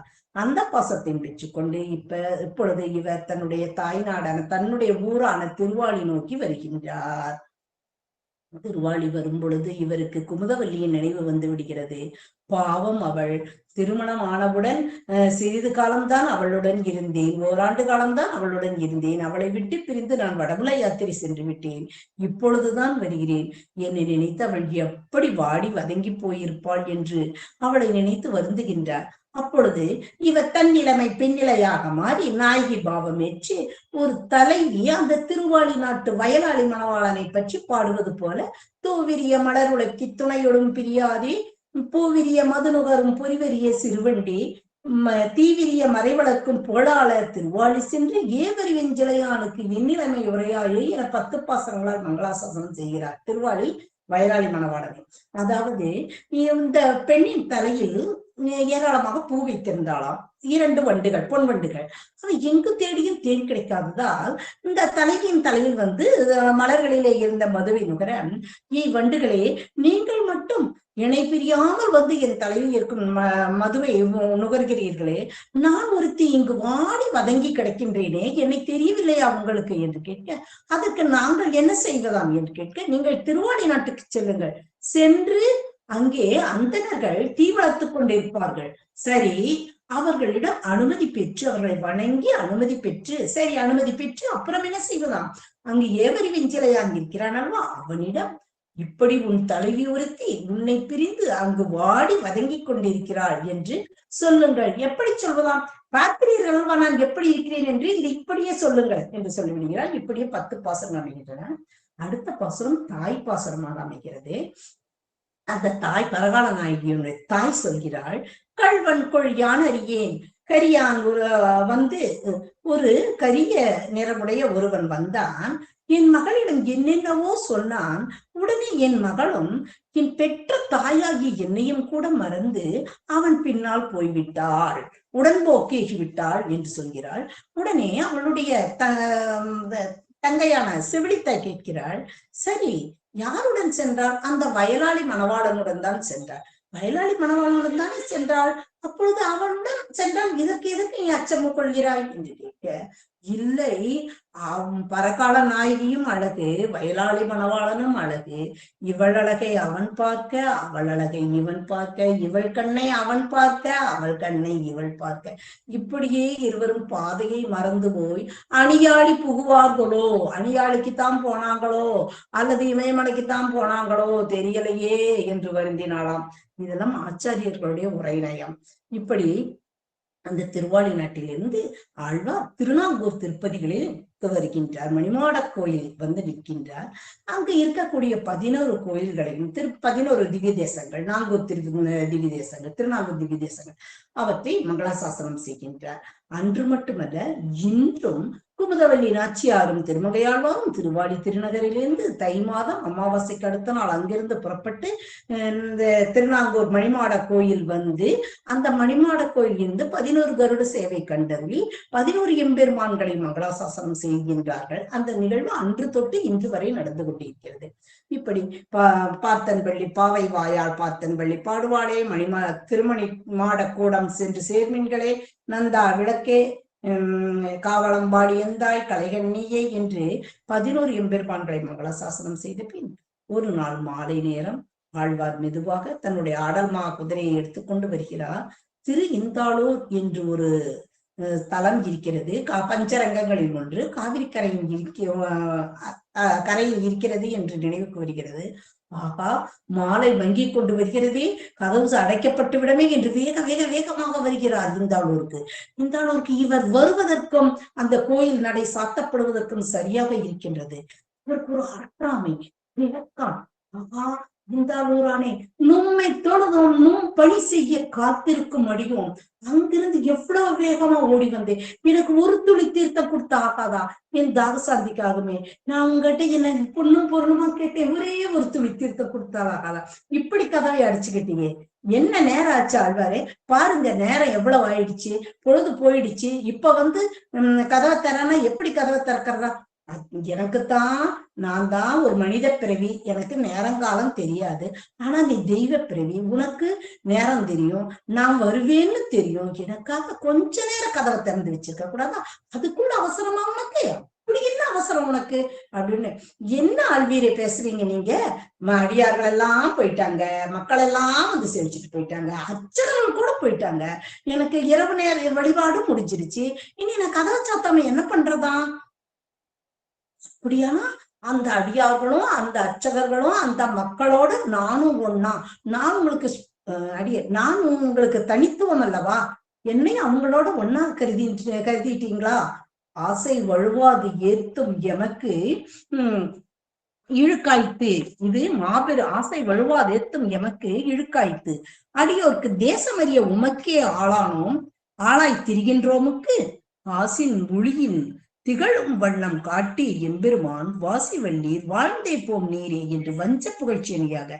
சரி சரி, நீங்களே உங்க அழக வச்சுக்கோங்க, திருவடி முதல் திருமுடி வரைக்கும் நீங்களே பார்த்துக்கோங்க, நீங்களே அனுபவிச்சுக்கோங்க, நீங்களே மோந்துக்கோங்க, நீங்களே பார்த்துக்கோங்க அப்படின்னு சொல்லிட்டு கோபத்தோட இந்தாளூரி வாழ்ந்து போம் நீரே நம்ம சொல்றோம் இல்லையா? சரி சரி, நல்லா இருப்பா நீ. அதாவது ஒருத்தர் நம்மளுக்கு கஷ்டத்தை கொடுத்துட்டான்னா கூட அவன் என்ன சொல்லுவான், நல்லா இருப்பா அப்படின்னு சொல்லணும். அது போல வாழ்ந்தே போம் நீர் அப்படின்ட்டு. என்ன ஆழ்வி, என்ன இப்படி எல்லாம் பேசுறீங்க? இப்ப எங்க கிளம்பிட்டீங்க? நீங்க தான் கதவை சாத்திட்டீங்களே, எனக்கு நீ எங்க வேலை? நான் போறேன். எங்க போறீங்களா? வந்துதான் வந்தீங்க, ஒரு 2 பாட்டு பாடிட்டு போங்களேன். பாட்டு பாடுவதா? நீங்க தான் கதவை சாத்திட்டீங்களே, நான் எப்படி பாடுவதா? ஆழ்வி, நீங்கள் பாடித்தான் பாரும், கதவு திறக்கிறதா இல்லையா என்று. என்னது எம்பெருமானே, நான் பாடினால் கதவு திறக்குமா? என் பாடலுக்கு அவ்வளவு மகிமை இருக்கிறதா? இது பாடுகிறேன் எம்பெருமான், தீ எம்பெருமான், நீர் எம்பெருமான், இரு நிலனும் திசையும் இரு நிலனுமாய் எம்பெருமான் ஆகி நின்றால் அடியோம் காணாமால். தாயெம்பெருமான் தந்தை தந்தையாவீர் அடியோமுக்கே எம்பெருமான் அல்லீரோ எம்பெருமானே, நீங்கள் எனக்கு எங்களுக்கே எனக்குன்ட்டு இருக்கிற எம்பெருமான் அல்லவா என்று 10 பாடல்களால் பாடி பரவுகின்றார். உடனே கதவு திறக்கப்படுகிறது. பரிமளவள்ளி சமேத பரிமளரங்கனை கண்ணார கண்டு வாழ்த்தி மங்களாசாசனம் செய்துவிட்டு அங்கிருந்து ஆழ்வார் மேற்கு நோக்கி வருகின்றார். திருவெள்ளியங்குடிக்கு வந்து விட்டார். திருவெள்ளியங்குடிங்கிறது ஒரு சின்ன கிராமம், ஊரு. அது சுத்தியும் வயல்களுக்கு நடுவுல இருக்குது கோயில். செவ்வாழை தலவிருட்சம், அங்க கதலி மரங்கள், அதாவது செவ்வாழை மரங்கள் ஏராளம். கல்லுலயே கதலி இருக்குது பாருங்க. அந்த திருவெள்ளியங்குடின்னு ஏன் பேர் வந்துச்சுன்னா, அது மகாபலி சக்கரவர்த்தியோட ஆச்சாரியார் சுக்கராச்சாரியார் இருந்தார் இல்லையா, அவருடைய பெயரால் வழங்கப்படுகிறது. ஆழ்வாரை சொல்றாரு ஒரு பாடத்துல, சக்கரக்கையன், அதாவது சுக்கிரன் கண்ணை துரும்பால் கிளறிய சக்கரக்கையன் அப்படிங்கிறாரு. அப்போ அந்த சுக்கிரன்கிறது யாரு? வெள்ளி. வெள்ளின்னு சொல்றது. சுக்கிரனுக்கு வெள்ளி என்று ஒரு பெயரும் உண்டு. அடுத்தது இன்னொரு வரியில வெள்ளியார் வணங்க விரைந்தருள் செய்வானே அப்படிங்கிறார். இப்படி அந்த சுக்கராச்சாரியாரோட பெயரால் இருக்கக்கூடிய அந்த தலம், அங்க ஒரு காற்றிடை பூளைப்பூ கறந்தன அப்படின்னு ஒரு வரி வருது. அதாவது எல்லா ஆழ்வார்களும் புலவர்களும் எத்தனையோ பூக்களை எடுத்து காட்டியிருக்கிறாங்க. ஏன் நம்ம குறுந்தொகையில 96 வகை பூக்கள் இருக்குதுன்னு சொல்லியிருக்காங்க. ஆனா யாருமே இந்த பூவை எடுத்துக்காண்டதா எனக்கு தெரியாது, அடியனுக்கு தெரியாது. அதாவது பூளைப்பூ, நம்ம பொங்கலுக்கெல்லாம் காப்பு கட்டுறது இல்ல, பூளைப்பூ வெள்ளை நிறமா இருக்கும்ல, அந்த பூளைப்பூ காடெங்கும் பூத்து வெள்ளைகளேன்னு இருக்கும். ஆனா அந்த பூவானது ஒரு காத்து அடிச்சதுன்னு வச்சுக்கோங்களேன், பூவெல்லாம் காணாம போய் குச்சி மட்டும்தான் இருக்கும். அது போல ராமச்சந்திரமூர்த்தி அம்பு விட்டான்னா ஒரு அம்புக்காக அங்கிருந்து எதிரிகள் அத்தனை பேர் காணாம போயிருவாங்களாம். அதை சொல்றாரு ஆழ்வார். அடுத்தது அந்த இதுல இன்னொரு நிகழ்வு சொல்றாங்க. என்னன்னா, கோலவல்வில் ராமன் பெருமாளுக்கு பேரு. ஏன் அந்த பேரு வந்துச்சுன்னா, சீதா பிராட்டியோட மடியில தலை வச்சு ராமச்சந்திரமூர்த்தி தூங்கி கொண்டிருக்கும் பொழுது காக்காசுரன் வருகின்றான். சீதா பிராட்டியின் மீது ஆசைப்பட்டு அவள் மார்பகத்தை தீண்ட ரத்தம் வருகிறது. உடனே விழித்து கொண்ட அந்த ராமச்சந்திரமூர்த்திக்கு கோபம் வந்து விடுகிறது. உடனே இந்த சின்ன காக்கா, சின்ன பறவை, அதுக்காக போய் பெரிய சாரங்க வில்லை எடுப்பாங்களா? கோதண்டத்தை எடுக்க முடியுமா? அவ்வளவு பெருசு எடுக்க வேண்டியதுன்னு சொல்லிட்டு பகவான் என்ன செய்யறார், தன் கையை இப்படி கோலமாக இப்படி வளைத்து அவர் தற்பை பிள்ளை எடுத்து அதை இப்படி அன்பாக விட்டாராம். அப்படி விட்டோம்னா அந்த அன்பு துரத்தி காகத்தை துரத்திட்டே போய் காகம் 7 உலகங்களுக்கும் சென்று கடைசி பிராட்டியின் சன்னிதானத்தில் வந்து விட முக்தி பெற்றது, பிழைத்தது. இதை பிள்ளைலோகாச்சாரியார் அழகா சொல்லுவாரு. காகம் பிராட்டியின் சன்னிதானத்தால் உயிர் பெற்றது, ராவணன் பிராட்டியின் சன்னிதானம் இல்லாததால் மாண்டான் அப்படின்னு சொல்லுவாரு. இப்போ திருவெள்ளியங்குடியிலிருந்து அப்படியே ஆழ்வார், அதனாலதான் கோலவல்வில் ராமன் பேரு. ஆழ்வார் புறப்பட்டு நேராக திருவள்ளரை போவோம் அப்படின்ட்டு வர்றாரு. வர்ற வழியில எதிரில அதே மாதிரி தாமரை கருமுதிர் தாமரை காடு பூத்ததென செங்கண்ணோடும் செங்கனி வாயோடும் சங்கு சக்கரங்களோடும் கோலவல்வில் ராமன் எதிரில் வருகின்றார். இது யாரடா இது அப்படின்னு இவர் பார்க்க, அதோ பார் என்னுடைய இருப்பிடம், அது ஏதோ வேறு ஏதோ கோயில் என்று நினைத்தேனே, நீ வந்து நிற்கிறாயே எம்பெருமானே, அதுவும் நானும் கோலவல்வில் ராமன். நீ வெள்ளியங்குடியில பார்த்ததும் கோலவல்வில் ராமன், நானும் கோலவல்லி ராமன் தான். அது என்னுடைய ஊர் தான், என்னுடைய கோயில் தான். அங்க இருக்கிற திருமண் பாத்தியா, திருமண் நாமம் பார்த்தையா, அங்க இருக்கிற கருட கொடியை பார்த்தியா, அதை பார்த்தும் நீ வேறொரு கோயில், வேற சாமி கோயில்னு நினைப்பியா அப்படின்னு கேட்கிறாரு. அடியேன் சுவாமி என்னை மன்னிச்சுக்கோங்க அப்படின்னு சொல்றாரு ஆழ்வார். உடனே அறிவது அறியான் அனைத்துலகும் உடையான் என்னை ஆளுடையான் குறிய மாணி உருவாகிய கூத்தன் மண்ணி அமருமிடம் நரிய மலர் மேல் வண்டார்க்க எழிலார் மங்கை நடமாட பொறிவன் திசைபாடும் புள்ளம் பூதங்குடிதானே என்று அந்த புள்ளம் பூதங்குடியோட வளத்தை பறக்க பாடுறார். அதுக்கு அடுத்த பாட்டுல பள்ளச்செருவில் கயல் முகல பழன கழனி அதனுள் போய் புள்ளு பிள்ளை கிரை தேடும் புள்ளம்போதங்குடி அப்படிங்கிறார். அதாவது அந்த ஒரு ஆச்சாரியர்களோட உரையாடல் இது சொல்ல. பட்டர் சுவாமி கிட்ட ஒருத்தர் கேட்டாராமா, ஏன் சுவாமி இங்கதான் பள்ளச்செறிவில் இந்த ஏராளமான வளங்கள் உடையது புள்ளம்போதகுடி, கரும்பு நெல்லும் ஒரே உயரமா வளரும், அவ்வளவு வளமுடையதுன்னு சொல்லியிருக்காங்களே, அப்படி பள்ளச்செறிவில் ஏராளமான மீன்கள் இருக்கின்றது, அந்த மீனை விட்டுட்டு இந்த கொக்கு எதற்காக வயலுக்குள்ள போய் மீனை தேடுது அப்படின்னு கேட்டாராம். அதுக்கு பட்டர் சொல்வாராம், ஆமா வாஸ்தவம் தான், நீ சொல்றது சரிதான். இந்த பள்ளச்செருவுல பள்ளத்துல தண்ணி நிறைய இருக்கிற இடத்துல ஏராளமான மீன்கள் இருக்கு. எப்படி இருக்கின்ற மீன்கள் தூணும் துளாமுமாக இருக்கின்றன. இது எப்படி தன்னோட குஞ்சுக்கு கொண்டு கொடுக்க முடியும்? அதனால இந்த மீன்கள் எங்க முட்டை வச்சிருக்கோம்? வயல்ல முட்டை வச்சிருக்கோம். அதனால வயலுக்குள்ள முட்டையிலிருந்து வெளிவந்து சிறு குஞ்சுகளை தேடி கொக்குகள் செல்கின்றன அப்படின்னு சொன்னாங்க. இதுக்கு அடுத்த 3வது பாட்டுல ஒரு தென்னை மரத்துல இருந்து ஒரு நெற்று இளநீர் அங்கிருந்து கீழே தொப்புன்னு விழுகுது. தொப்புன்னு விழுதுன்னு இந்த கண்டை தொழாம இருக்குமே கெண்டை மீன்கள், இந்த மீன் துள்ளி குதிக்குதாமா. துள்ளி குதிச்ச உடனே அதை பார்த்த கொக்கு கொக்கிரிய அப்படிங்கிற, அதான் கொக்கு, ஆஹா இது ஏதோ ஒரு புதிய மிருகம் மாதிரி இருக்குது, இப்படி மேல இருந்து கீழே வந்து குதிக்குதேன்னு பயந்துட்டு கொக்கு பறந்து ஓடிச்சாமா. கொக்கு மீனை பிடிப்பது இயல்பு, இங்க கொக்குகள் மீனை கண்டு அஞ்சி ஓடின. அவ்வளவு பெரிய பெரிய மீன்கள், அவ்வளவு செழிப்பமானது புள்ளம்போதங்குடி அப்படிங்கிறாரு. அப்ப புள்ளம்போதங்குடியில இருந்து இப்போ கொஞ்சம் மேற்கு நோக்கி வந்துட்டாரு. அங்க கூடலூர்ல மாமரத்தல விருட்சம், அங்க வாய்க்கால், காவிரி ஆற்றின் ஒரு வாய்க்கால் வருது. வாய்க்கால்ல மீன்கள் வருவதும் போவதும் இயல்பு, நம்ம பார்த்துட்டே இருப்போம். மீன்கள் அடலடலா வரும், அப்படியே சலஞ்சலமா திரும்பி போகும். இதெல்லாம் இயற்கை. ஆனா ஆழ்வாருக்கு எப்படி தெரியுதா, கைதை மலர கெண்டை எரியும் அப்படிங்கிறாரு. அதாவது இந்த மீன்கள் அப்படியே கெண்டை மீன்கள் வரிசையா வந்துட்டு இருந்துச்சாமா. அங்க ஒரு தாழம்பூ விரிஞ்சுதாமா. தாழம்பூ, கைதின தாழம்பூ, நடுவுல அந்த மொட்டு மாதிரி இருக்கும்ல, அதை பார்த்து கொக்குத்தான் வந்துருச்சுன்னு நினைச்சுட்டு அத்தனை மீன்களும் திரும்பி போகுது அப்படிங்கிறாரு. தாம் தம் பெருமை அறியா வேந்தற்காய் தூது செல்வார் போலும் அப்படின்னு அந்த 10 பாசுரம் நம்ம இது. தன்னோட பெருமை தெரியாம எம்பெருமான் சர்வரட்சகன் ஜெகத்காரண பூதன் தன்னுடைய பெருமை அறியாம அந்த பாண்டவர்களுக்காக தூது போனானே அப்படின்ட்டு அந்த கூடலூரை பத்தி பாடுகிறார் 10 பாசுரங்கள்ல. இப்ப கூடலூர் தாண்டி திருவள்ளரை வந்துட்டாரு. வெற்றிவாமழுவேந்தி மண்மிசை மன்னரை மூவிழுகால் கொன்ற தேவ நீன் குறைகளல் பணிந்தேன் எனக்கு அருள்புரி நீயே அப்படின்னு 10 பாசுரங்களால் திருவள்ளரை எம்பெருமானை புண்டரீக காட்சன் செங்கமல விழித்தாயார் பரவுகின்றார். அடுத்து திருவரங்கம் வருகிறார். திருவரங்கத்தில் கொஞ்சம் சுவை எடுத்துக்கிறாரு ஆழ்வார். திருவரங்கத்துக்கு எம்பெருமானுக்கு 50 பாடல்கள் பாடுகின்றார். அங்க ஓய்வு எடுத்துட்டு அது முதல் பாடல் வெறுவாதால் வெறுவி வேங்கடமே வேங்கடமே என்கின்ற ஆளால் அப்படிங்கிற பாசனம். அதுல கடைசி 10 பாசுரம் பூர்ண சரணாகதி பாசுரம். அணியரங்கத்தம்மானே உன் திருவடி அடைந்தே என்னை ஆட்கொள்வாய் அப்படின்னு சொல்லிட்டு அதுல பாட்டு என்னன்னா, ஏழை ஏதலன் அப்படிங்கிற பாசுரம். இங்க குகப்பெருமாளை பத்தி முதல் பாசுரத்தை சொல்றார். ஏழை ஏதலன் கீழ்மகன் என்று இறங்கி அப்படின்னு சொல்லி மற்ற அருள் செய்யும்னு, ஏழை ஏதலன் கீழ்மகன் என்று 3 அடைமொழிகளால் அந்த குகப்பெருமாளை குறிப்பிடுகின்றார். குகப்பெருமாளை எந்த இடத்துல வச்சிருந்தார் தெரியுமா? ராமச்சந்திரமூர்த்தி தனக்கு அடுத்த நிலையில் வைத்திருந்தார். தன்னுடைய தம்பிகளுக்கு அண்ணனாக வைத்திருந்தார். தன்னுடைய மனைவிக்கு தன் மனைவி தோழியாகவும் தான் தோழனாகவும் உனக்கு இருக்கின்றோம் என்றார். தோழனாகவும் சகோதரனாகவும் இருக்கின்றோம் என்றார்.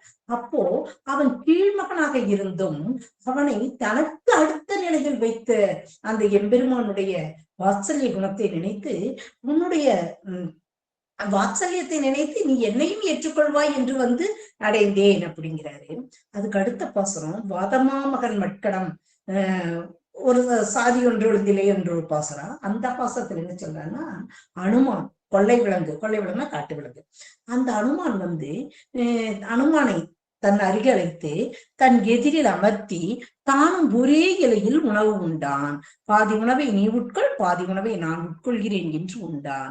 அப்போ அது எவ்வளவு ஒரு எம்பெருமானுடைய சுவாமித்துவம், அனுமானின் அடிமைத்திறமும் அங்கு பறக்க பேசுகிறார் ஆழ்வார். அப்படி அனுமானுக்கு அருள் செய்தாயே, எனக்கு அருள் செய்ய மாட்டேயா? அடுத்த பாசுரத்துல கஜேந்திர வரதனுடைய கடிப்பொழில் அப்படிங்கிற பாசுரத்துல கஜேந்திர மோட்சம் பற்றி வருது. அந்த பாசுரத்துல என்ன சொல்றேன்னா, கஜேந்திர யானைய பரமாத்மாவுக்கு ஒப்பிட்டார். முதல்ல சொன்னேன் இல்லையா, இப்ப யானையை ஜீவாத்மாவுக்கு ஒப்பிடுறாரு. எப்படின்னு பாப்போமா? இந்த கஜேந்திரன்கிற யானைக்கு ஒரே எதிரி முதல்ல, ஆனா அந்த ஜீவாத்மாவாகிய எனக்கு 5 எதிரி. கண்ணு, காது, மூக்கு, வாய், மெய் ஆகிய 5 எதிரிகள். இந்த முதலை அந்த கஜேந்திரனானது சில காலம்தான் வருந்தியது. அந்த முதலையின் பிடியில் சிக்குண்டு தவித்தது. ஆனால் இந்த ஜீவாத்மாவை நான் பல பிறவிகள், யோனிகள் தோறும் பிறவி பிறவி பிறவியா எடுத்து கஷ்டத்துல சிக்குண்டு தவிக்கிறேன். அடுத்தது இந்த ஜீவாத்மா ஒரு சிறு குளத்தில் மாட்டிக்கொண்டு, இந்த யானையானது சிறு குளத்தில் மாட்டிக்கொண்டு விழிக்கிறது. ஆனால் நானும் இந்த சம்சாரமாகிய பெருங்கடலில் இந்த ஜீவாத்மா தவிக்கிறது. இந்த யானையை காக்க நீ பரமபதத்திலிருந்து நாகனையாய் என்றவுடன் அறக்க பறக்க நிலைகுலைய அரைக்குலைய ஓடி வந்தாய். ஆனால் எனக்கு அப்படி இல்லை எம்பெருமானே, இதோ என் எதிரிலேயே இருக்கிற, நீ நினைச்சா ஓடி வந்தாலும் என்னை ரட்சித்தலாம், நான் உங்க எதிரில் இருக்க, நீங்க என் எதிரில் இருக்க, உடனே காப்பாற்றி விடலாம் என்கிறார். அடுத்த பாசனத்துல சுமுகன் என்னும் பாம்புக்கு எம்பெருமான் அருளியதையும், அதற்கு அடுத்த பாசனம் கோவிந்தசாமி என்ற அந்தனருக்கு அருளியதையும், அதற்கடுத்த பாசனத்துல மார்க்கண்டேயனுக்கு அருளியது, சாந்தேபினி முனிவருக்கு அவருடைய மகனை திருப்பி தந்தது, ஒரு அந்தனருடைய பிள்ளைகள் தொலைந்து போக அதை வைகுண்டத்தில் சென்று மீட்டு கொண்டு வந்து கொடுத்தது.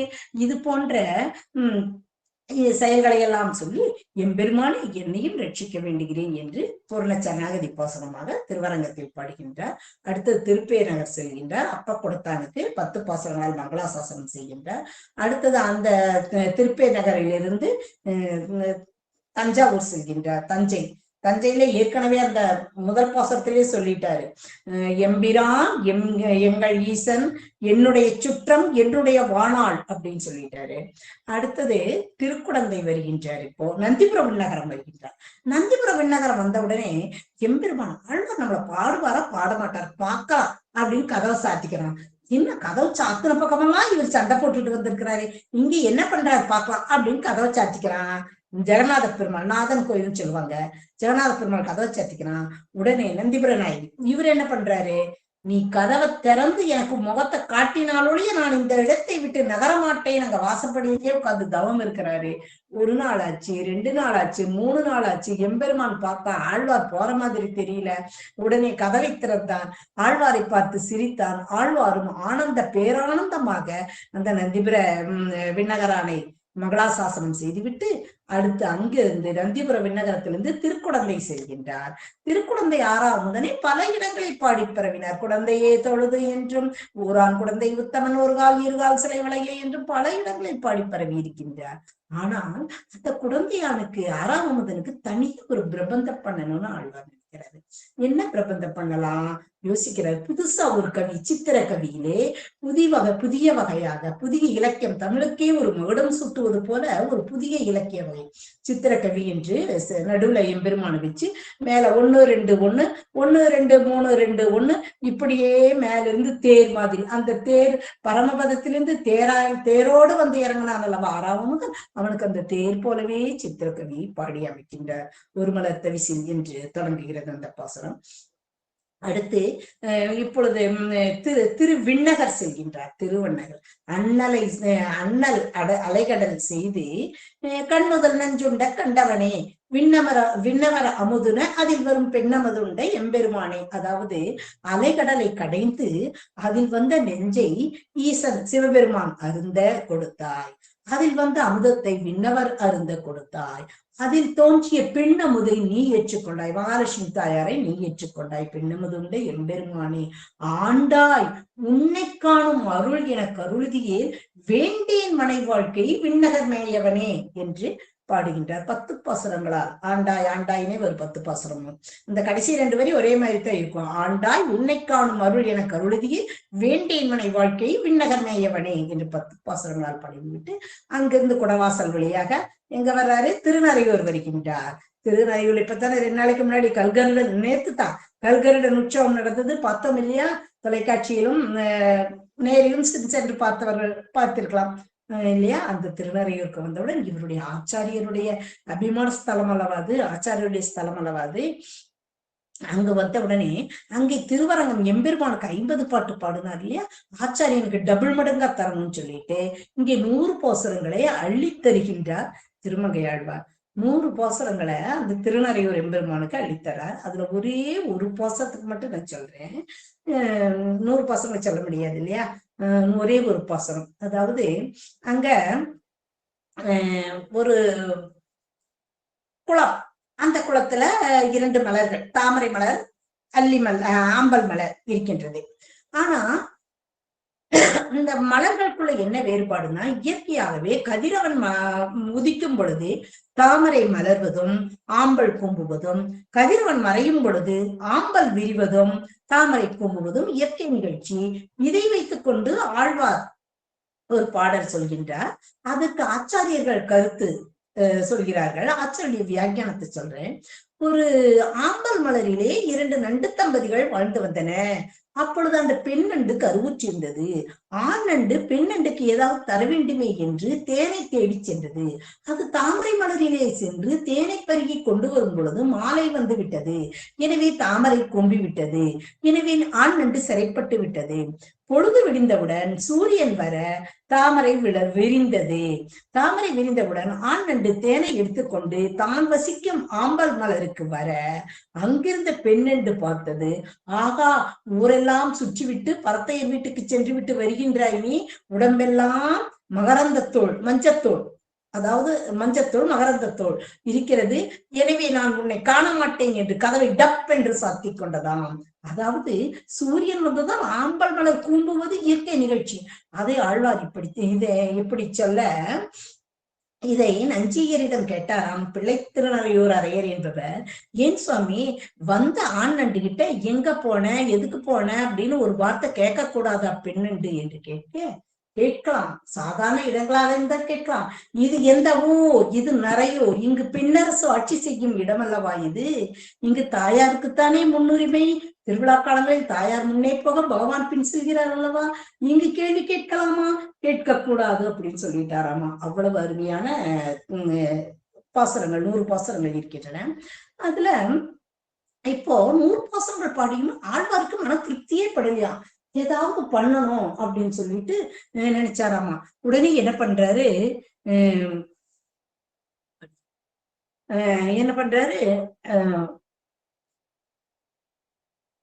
2 மடல்கள் இல்ல. மடல் எழுதுவது சங்க காலத்துல வந்து ஆண்கள் தான் பெண்களுக்கு மடல் எழுதுவாங்க.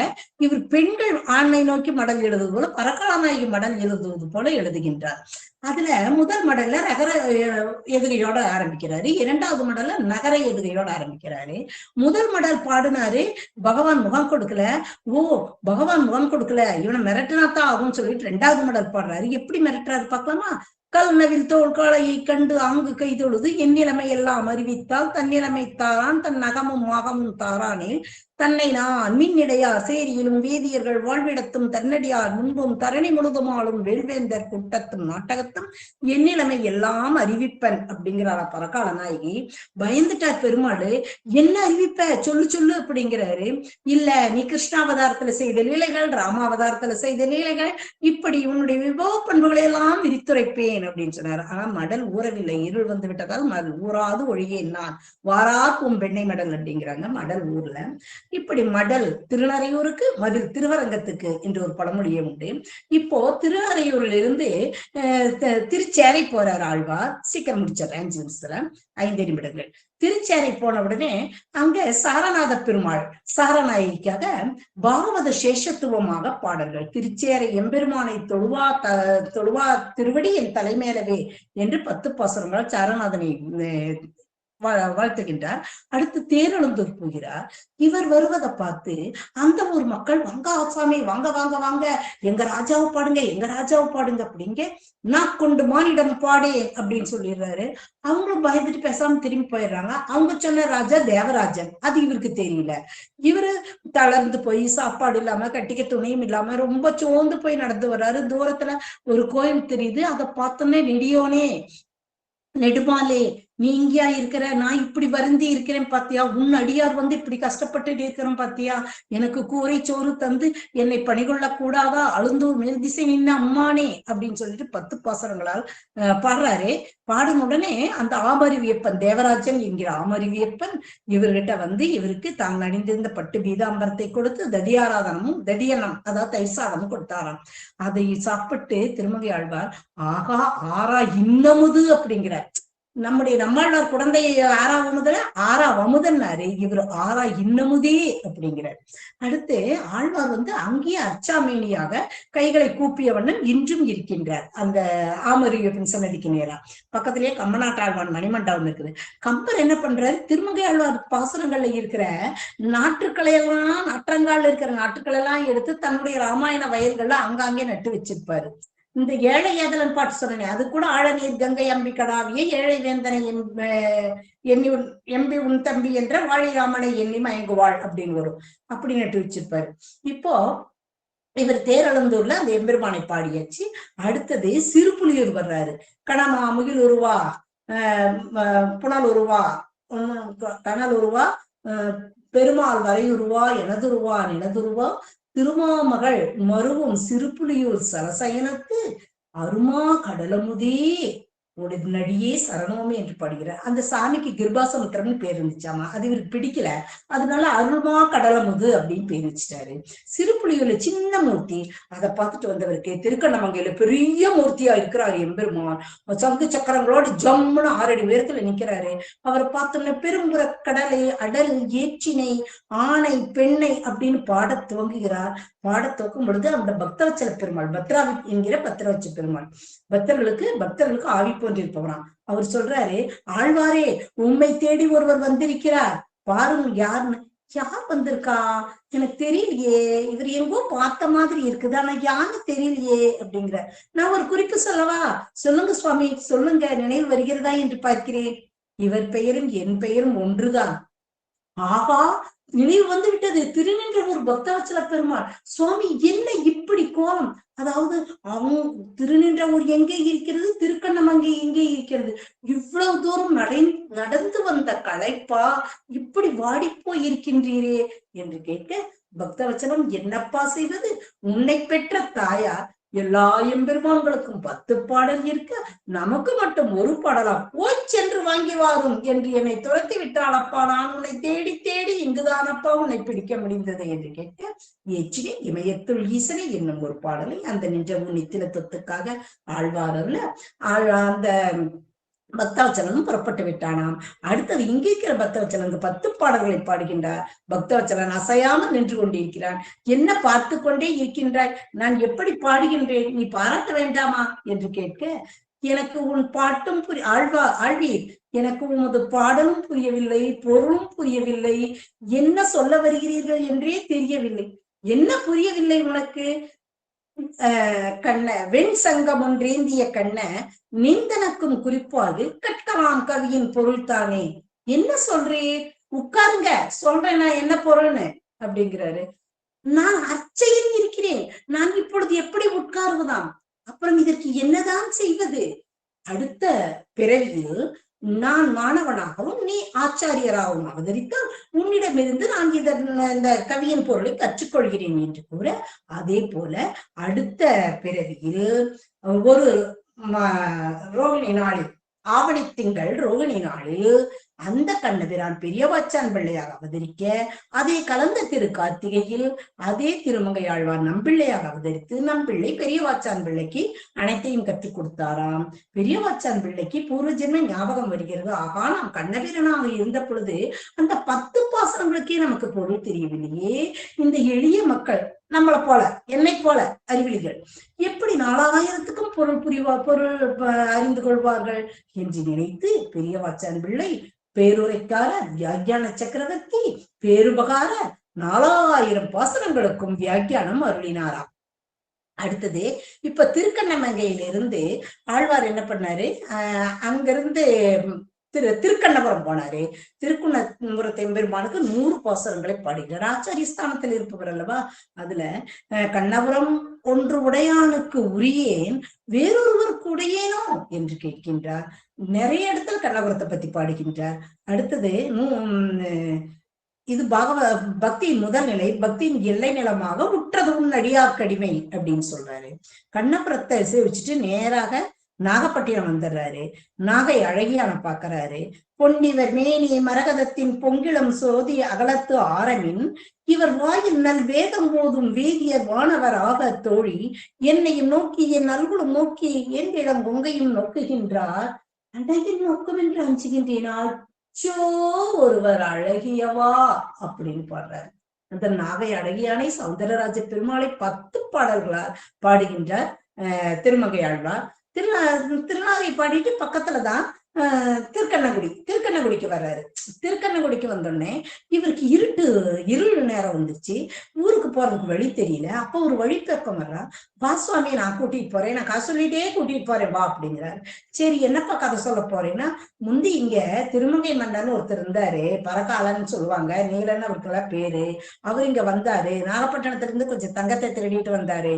இங்க வந்து வயல்ல வச்சு வச்சுட்டு இது அந்த புளிய மரம் இருக்குது பாத்தீங்களா, இந்த புளிய மரத்துக்கிட்ட நீதான் பாத்துக்கணும்னு சொன்னாரு. அன்னையில இருந்து இன்னி வரைக்கும் அந்த புளிய மரத்துக்கு உரங்கா புளின்னு பேரு. என்ன சுவாமி அங்க என்ன எட்டி பாக்குறீங்க, கிணத்துல தண்ணி இருக்குதான்னு பாக்க. இந்த கிணத்துல தண்ணி இருக்காதுங்க சுவாமி. அந்த பரக்காலம் என்ன பண்ணாரு தெரியுமா, தனக்கு தண்ணி கொடுக்கலன்னு சொல்லிட்டு இந்த கிணறு ஊரக்கிணறு அப்படின்னு சாபம் கொடுத்துட்டாரு. அதனால அந்த கிணத்துல தண்ணி இருக்காது. ஆகா, கோயிலுக்கு பக்கத்துல வந்துட்டுமே கூட பேசிட்டு வந்தது எனக்கு அழைப்பே தெரியலையே. இங்க பாரு இந்த மரம் எப்படி பூத்து குலுங்குது அப்படின்னு. இந்த மரம் அந்த பரக்காலனுக்கு நிழல் கொடுத்துச்சா, அதனால இத காயா மகிழ் அப்படின்னு சொல்லிட்டாரு. அந்த மகிழ மரம் இன்னும் பூத்து கொண்டே இருக்கிறது. சரிப்பா, உன்னோட வீடு எங்க இருக்குதுன்னு. இதோ என் வீடு வந்துருச்சே, நான் வீட்டுக்கு முன்னாடி போறேன், எனக்கு பின்னாடி வாங்கன்ட்டு அந்த சியாமளமேனி பெருமாள் வழிபோக்கனாக வந்து இவருக்கு வழிகாட்டி விட்டு கோவிலுக்குள் சென்று விட்டார். அந்த தாமோதர கண்ணன் அந்த சியாமளமேனி பெருமாளை வாழ்த்தி மங்களாசாசனம் செய்துவிட்டு ஆழ்வார் நேராக திருபுல்லானி வருகிறார். 20 பாசுரங்களால் புல்லானி எம்பெருமானை பத்மாசினி தாயார் ஆதி ஜெகநாத பெருமாளை வாழ்த்துகின்றார். அடுத்து திருக்குறுங்குடி வர்றார். திருக்குறுங்குடி நம்பியை வாழ்த்துகின்றார். அடுத்தது திருவள்ளவாள் வருகின்றார். பூரண சரணாகதி பாசுரம். தந்தை தாய் மக்களே சுற்றமென்று உற்றவர் பற்றி நின்ற வந்தபார் வாழ்க்கையை நொந்தினை பழகின கருதினாயே அந்தமாய் ஆதியாய் ஆதிக்கும் ஆதியாய் ஆயனாய மைதர் வல்ல வாழ் சொல்லும் வல்லையாய் மறு நெஞ்சே என்று பூரண சரணாகதி செய்கின்றார். வள்ளவாள்ல இருந்து திருமாலிருஞ்சால போறாரு. அங்கு ஆடப்பறவையனை தேடற்கரியவனை பாடி பரவுகின்றார். அடுத்து திருக்கோஷ்டியூர் போறாரு. ஆலிமாவளவன் கலிகன்றி அந்த திருக்கோஷ்டியூர் சௌமிய நாராயண பெருமாளை 10 பாசுரங்களால் மங்களாசாசனம் செய்கிறார். கடைசியில ஒரு நாள் சுற்றம்னு ஒரு பதிகம் வருது. அதுல வந்து கல்யாணமான புது பொண்ணு அவங்க பூந்த வீட்டுக்கு போறதுக்கு முதல் நாடு அக்கம் பக்கத்துல எல்லாம் ஓடி போய் அப்பா நான் போயிட்டு வரேன், அப்பா நான் போயிட்டு வரேன், சித்தப்பா போயிட்டு வரேன், பெரியப்பா போயிட்டு வரேன், மாமா போயிட்டு வரேன், அத்தை போயிட்டு வரேன் அப்படின்னு சொல்லி ஒவ்வொருத்தருத்தையும் சொல்லிட்டு ஓடி வருவாள்ல. அது போல ஆழ்வார் ஓடி ஓடி ஓடி ஓடி ஓடி 18 எம்பெருமான்களை பாடுகின்றார். 18 பாசுரங்களால 18 திவ்ய தேச எம்பெருமான்களை, அந்த 10 பாசுரத்துல 18 திவ்ய தேச எம்பெருமான்களை பாடி பரவுகின்றார். அந்த பதிகத்துக்கே என்ன பேருன்னா 18 திவ்ய தேச பதிகம் அப்படின்ட்டு பேரு. இப்படி ஆழ்வார் பரம், வியூகம், விபவம், அந்தர்யாமி ஆகிய 4 நிலைகள் இருந்த எம்பெருமான்களை அர்ச்சை நிலையில் ஆழங்கால் பட்டு அர்ச்சாமூர்த்திகளாக கண்டு அனுபவித்தார். எம்பெருமானும் சுவையன், இனியன், அவன் பின்னமுது உண்டவன் அல்லவா, அதனால் சுவையன், இனியன். அவன் தேரழந்தூர் எம்பெருமான் ஆறா இன்னமுதல்.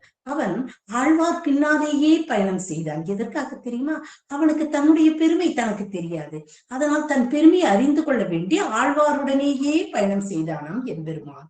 இப்படி இந்த ஆழ்வாரை நெஞ்சு கிருகடி தீபம் அடங்கா நெடும்பிறவி அஞ்சுக்கு நல்லிலக்கியம், தமிழ் நன்னூல் துறைகள் அஞ்சுக்கிலக்கியம் ஆரணசாரம் என்று போற்றி புகழ்கின்றார் புறத்தாழ்வார். அஞ்சுக்கிலக்கியம் அது என்னடாது அப்படின்னு பார்த்தா தமிழினுடைய இலக்கியம். எழுத்து, சொல், பொருள், யாப்பு, அணி ஆகிய 5 இலக்கணங்களும் ஏராளமாக விரைவுப்பட்டு அந்த திருக்கண்ணபுர பாசுரத்துல வியமுடை மடமகள் அப்படின்னு ஒரு பாசுரம். அதுல குற்றெழுத்துக்கள் மட்டும்தான் இருக்கும், நெட்டெழுத்துக்களே இருக்காது.